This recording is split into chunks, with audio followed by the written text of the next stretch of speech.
할렐루야. 굿TV 세상을 보는 창 오색 오감을 시청하시는 시청자 여러분, 저는 국제상담연구원 전인상담연구원장 김온유 목사입니다. 우리 좋으신 하나님께서 제 강의를 시청하시는 모든 분들께 이 시간에 큰 은혜 주시고 치유의 역사가 있기를 간절히 기도하면서 말씀을 시작하겠습니다. 여러분, 행복한 가정은 정신질환을 예방하고 행복한 가정은 천국을 이루는 모형이 됩니다. 그 행복한 가정 속에서 건강한 자녀가 나오고 건강한 정신이 나오고 그리고 또한 건강한 신앙이 생깁니다.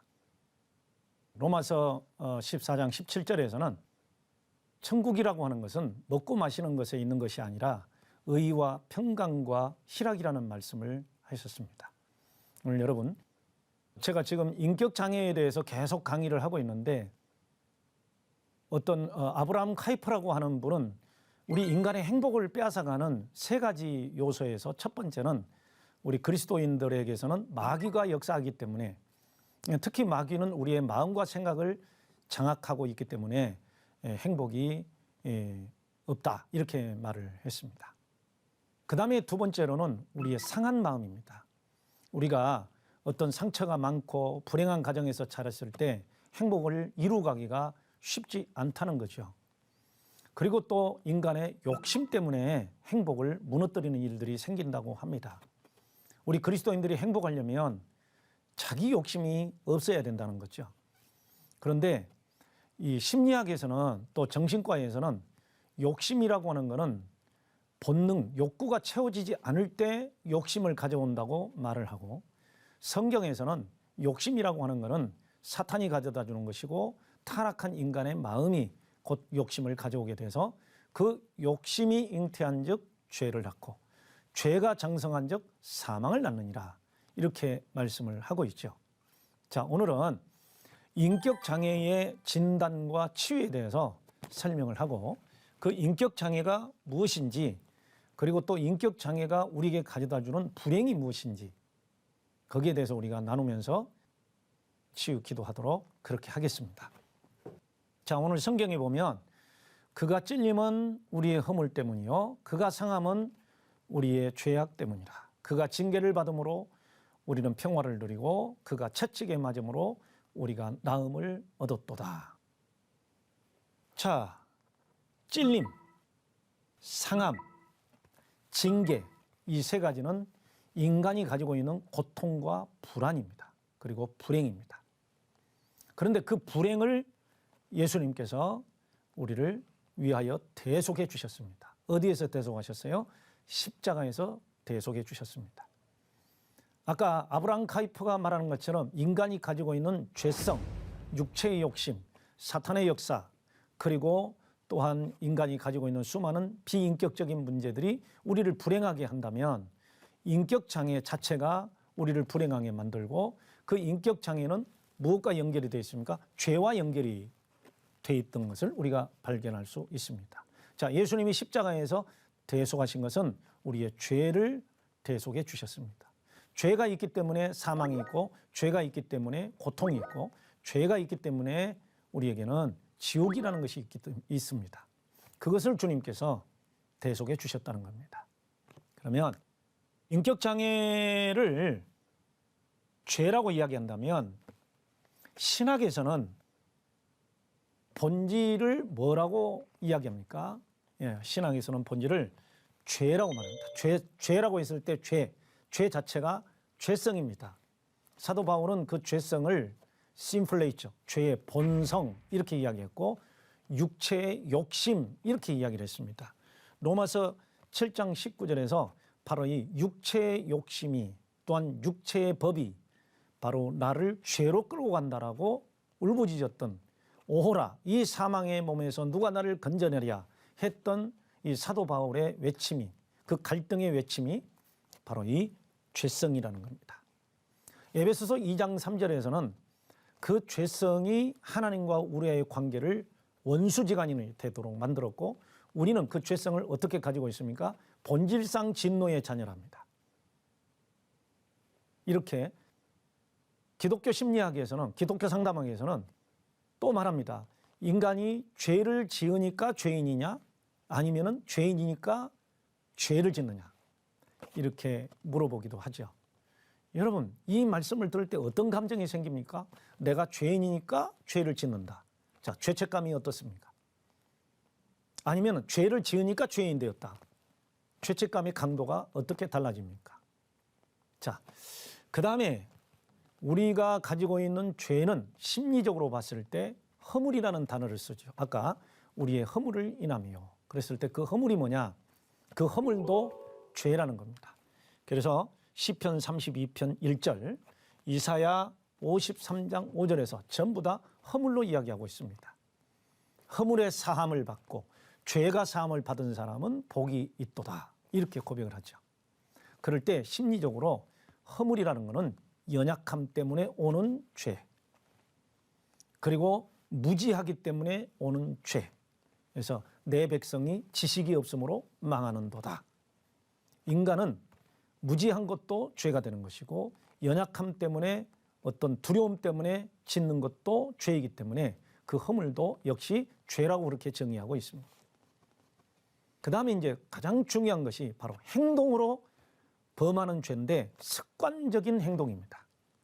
예, 이사야 53장 5절 말씀과 그리고 또한 에베소서 4장 22절에 있는 말씀 보면은 썩어져 가는 옛 습관, 그리고 죄의 사함과 허물의 사함과 죄악의 사함, 이렇게 대해서 이야기를 하고 있습니다. 그래서 죄악은 악습입니다. 하나님이 싫어하시는 악습입니다. 악한 습관입니다. 과거의 습관이 악했을 때 그 습관이 치료되지 않으면 그거는 선한 습관을 가질 수 없기 때문에 그것은 당연히 제거해야 될 행동 치료가 있습니다. 죄악의 치료가 있습니다. 자, 심리학에서는 우리 인간의 본질을 어떻게 말하고 있을까요? 정신질병에 걸리거나 행동장애가 생기거나 반사회 장애가 생기거나, 이제 다음번에는 제가 반사회 장애에 대해서 말씀을 드리겠는데, 그 반사회 장애가 생기거나 이러한 장애가 생기는 원인은, 정신질병의 원인은 레질리언스라고 하는 회복 탄력성이 부족하고 마음이 연약해서 결국은 정신적 질병에 걸리거나 행동장애에 걸리거나 한다는 것이죠. 그 인격장애의 문제가 두 번째로는 심리학에서는 욕심 때문에 그렇다는 거죠. 욕심 때문에. 그 욕심은 언제 생기느냐? 아까 설명을 했지만 심리적 반응입니다. 어떤 반응일까요? 과도한 반응입니다. 그래서 신경증이나 그 다음에 인격장애는 내가 가지고 있는 고통에 대한 과도한 반응이 불안장애로 오기도 하고 그 다음에 인격장애로 오기도 하고, 잠깐 설명을 들은 기억이 나는데 우리 인간에게는 반응하는 것이 있습니다. 그 반응을 할 때 스트레스의 반응을 하게 될 때 아드레날린 수치가 높으냐 콜티졸의 수치가 높으냐 함에 따라서 싸우기도 하고 그 극복을 하기도 하고 아니면 도망가기도 하고, 그런 것은 힘이 있기 때문에 도망가기도 하고 싸우기도 하는데 힘이 없을 때는 얼어붙어 버리죠. 그 얼어붙어 버렸을 때 오는 그 스트레스가 인간을 병들게 하는 그런 것들이 있는데, 과도한 반응을 보이게 되면 어떻게 될까요?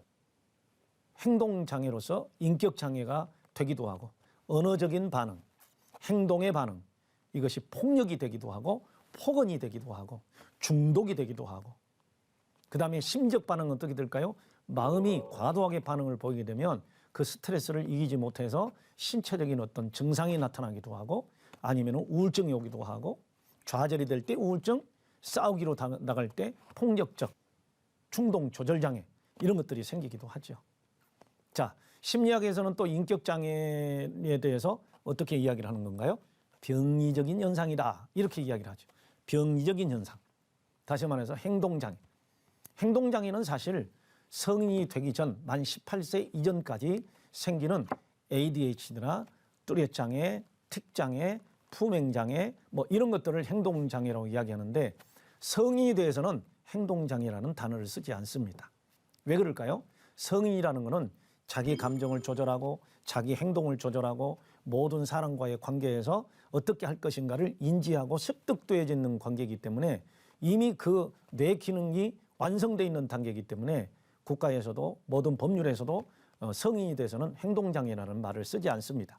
만약에 성인이 행동장애를 가지고 있다, 그거는 병 내지는 반사회성에 문제가 있다고 보고 법률적인 제재 조치를 하기도 하죠. 만약에 우리 그리스도인들이 이러한 소아의 행동장애나 품행장애나 이거를 고치지 않고 성인이 돼서 반사회 장애적인 모습을 갖추고 있다면 이 사회로부터 지탄을 받고 법률적인 심판을 받으면서 교회가 곤란해지는 이런 일들이 생기고 하나님을 모독하고 하나님께 영광을 돌리는데 고통을 겪는 그런 일들이 생기겠죠.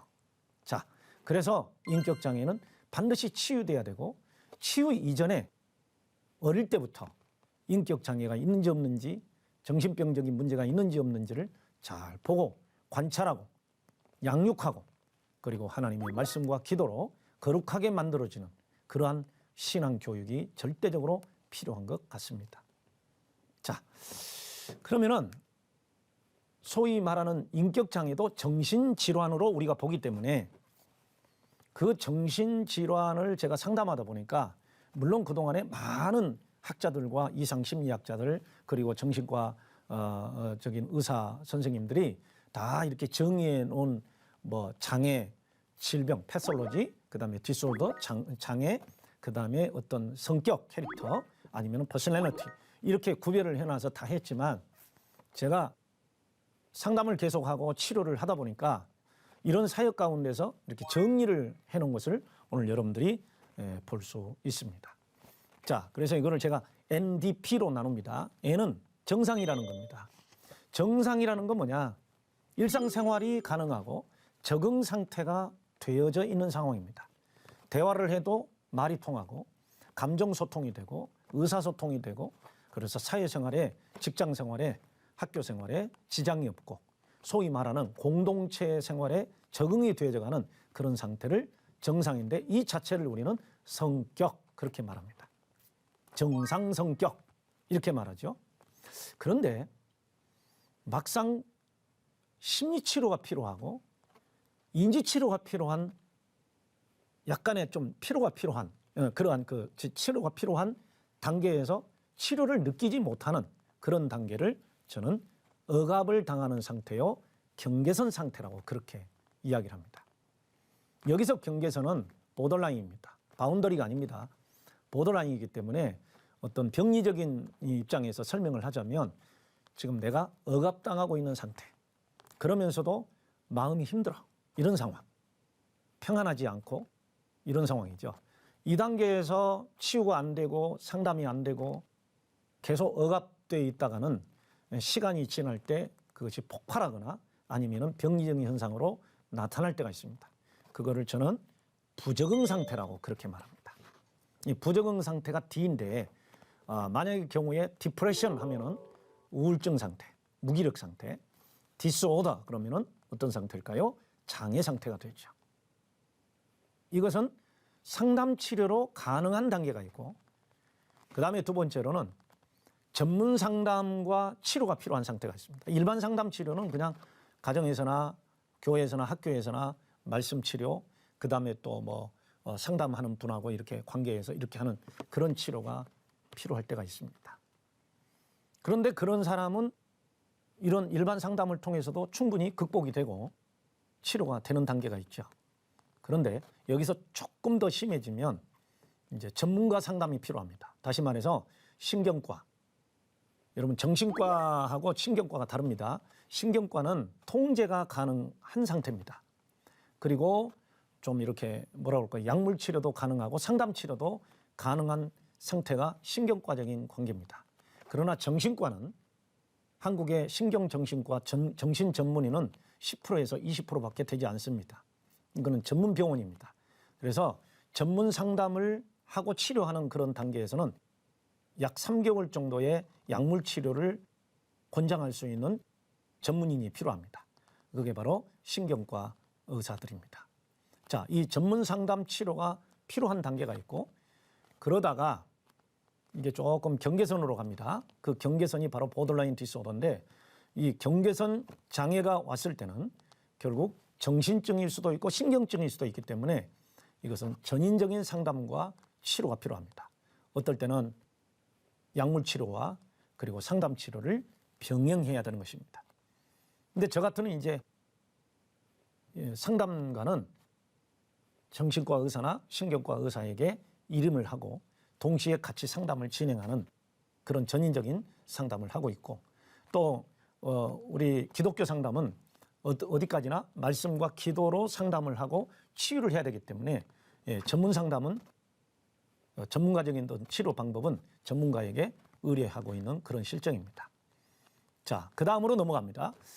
만약에 이것이 인격 장애를 동반한 정신증이나 신경증이 돼서 고통을 느끼고 사회 부적응 상태가 되면 이걸 우리는 패솔로지 상태라고 합니다. 병리 수준이라고 합니다. 그 병리 수준에서는 반드시 약물과 강력한 행동 치료가 필요하고, 어떨 때는 내담자도 상담자도 그리고 그 환자도 그리고 고통을 느끼고 울부짖고 온 가족들이 위험에 처해 있을 때는 긴급 격리를 필요로 합니다. 그리고 입원 치료를 해서 일정 기간 동안 안정된 상태가 됐을 때 퇴원을 하거나 아니면 통원 치료, 약물 치료를 지속시킬 때가 있습니다. 강남 어떤 화장실 앞에서 일어난 묻지마 살해 사건을 아마 들으신 기억이 있을 겁니다. 놀랍게도 그때 당시에 가해자는 정신질환을 앓고 있는 신학대학원 출신이었습니다. 그런데 늘 흉기를 소지하고 다녔습니다.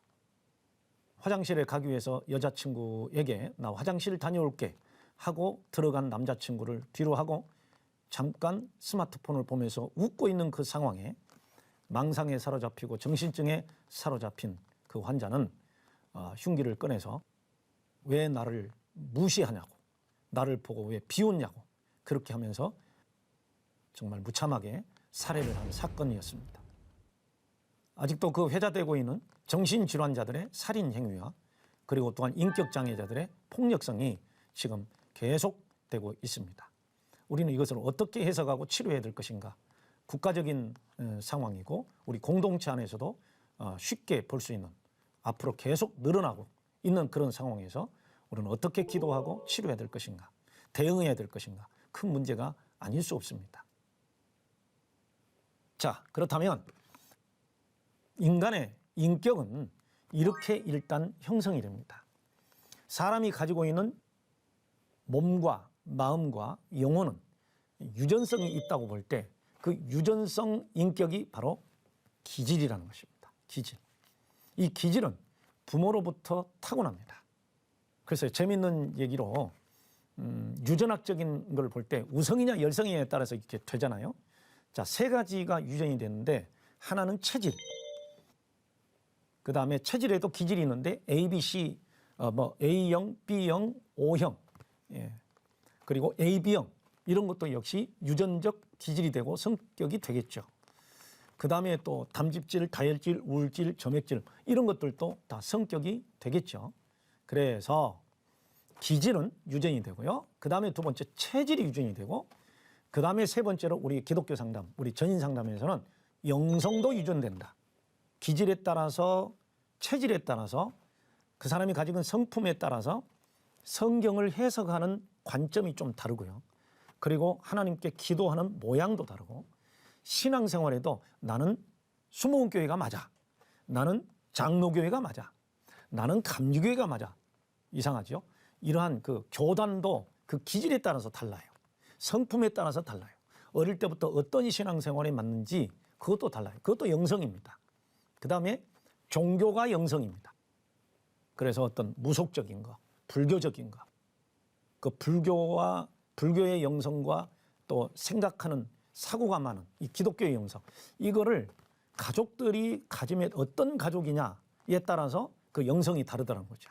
그래서 제가 기질과 체질과 영성은 유전적 요인이 있다. 거기에 환경적 요인, 그 환경은 교육 환경, 가정 환경, 사회 환경에 따라서 그 기질이 뭐가 되는 거죠? 성격이 됩니다. 그 성격이 정상적인 성격이냐 비정상적인 성격이냐는 상당히 많은 차이점이 있다는 거죠. 자, 그러면 인격장애의 의미가 뭐고 증상이 뭘까요? 적어도 장애라고 했을 때 아까 상담이 필요하고 치료가 필요하고 교정이 필요하고 행동 치료가 필요한 또 인지 치료가 필요한 이러한 인격장애가 도대체 어떤 것일까요?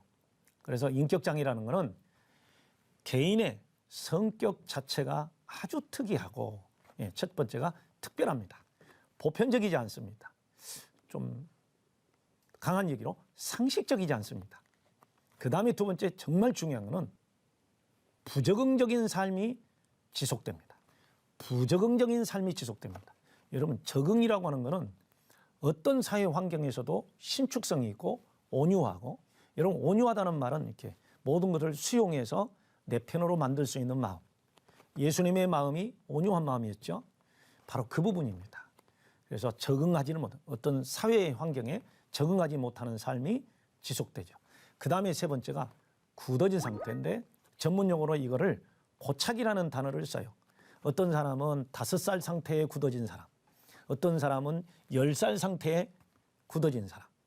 그 굳어진 상태에서 의심을 하고 그리고 다른 사람을 대하고 했을 때 자기 생각에 맞지 않으면 심하게 분노하거나 아니면 좌절하거나 아니면 파국적으로 가버리는 이런 상태를 우리는 인격장애 이렇게 상태로 진단해 볼 수 있겠습니다.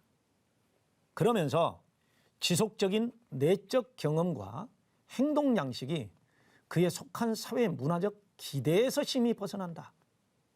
여러분 사람은 누구든지 어떤 사람을 만나거나 중요한 타인이 됐을 때 아내가 됐을 때 남편이 됐을 때 내가 자녀를 낳았을 때 어떨 때는 자녀가 자라면서 우리 부모에 대한 기대 자 교회로 갑니다. 교회에 대한 기대감이 있죠. 그런데 교회는 역시 공동체는 역시 그 개인에 대한 기대감이 있을 수 있죠. 그 기대에서 심히 어긋나는 행동이나 생각을 가지고 있습니다. 자, 이러한 것들이 또 문제가 뭐가 있어요? 인지, 정동, 대인관계 이런 것들이 있어요. 인지는 굳어진 생각입니다. 코그니티브. 인지는 인식하고 다릅니다. 내가 가지고 있는 굳어진 생각이 바로 인지입니다. 그 다음에 정동, 정서와 행동이 문제가 오죠. 그리고 대인관계에서 심히 고립되거나 아니면 과도한 관계가 될 수 있죠. 그리고 그로 인해서 심각한 정서적 고통을 느끼고 있죠. 그러면서 기능장애가 있을 수 있죠. 다시 말해서 인지기능장애, 행동기능장애, 그리고 대인관계 기능장애가 있기 때문에 이거를 인격장애 이렇게 이야기를 하죠. 그런데 그 인격장애의 시기는 보통 청소년기에 이미 보면 알 수 있습니다. 특히 반사회장애라든지 이런 것들은 거의 다가 청소년기에 결정이 됩니다. 반항성이냐 아니면은 ADHD나 불안해서 오는 것이냐 아니면은 자기만이 가지고 있는 어떤 행동에서 오는 것이냐 청소년기에 교정이 안 되면 반항성 장애로 가서 반사회 장애가 되기도 합니다. 그래서 인격 장애를 DSM-5라고 하는데 DSM-5는 미국 심리학회라는 게 있어요. 아메리칸 사이콜로지컬 어소시에이션 그 심리학회에서 모든 정신병을 분류해서 만드는데 시간이 갈수록 이게 너무 종류가 많아지는 거예요. 그래서 2013년도, 2014년도에 최신판으로 다시 분류해 놓은 게 DSM-5라는 겁니다. 그 DSM-5에서 A군, B군, C군으로 인격장애를 나누었습니다. 제가 지난달까지는 그리고 지난번까지는 불안장애에 대해서 설명을 드렸는데 오늘은 인격장애에 대해서 하기 때문에 그것도 역시 DSM에서 말하는 것입니다. 자, A군 인격장애는 사회적으로 고립되고 기이한 성격이다. 그래서 편집성, 분열성, 분열형 이렇게 나누죠. 그래서 아까 지난번까지 제가 분열성과 분열형에 대해서 말씀을 드렸습니다. 그 다음에 B군 인격장애가 있습니다. B군 인격장애는 정서적이고 극적인 성격입니다. 반사회성, 연극성, 경계선, 자기애성. 이거는 다음에 제가 말씀드리도록 하겠습니다. 그 다음에 C군 인격장애가 있습니다.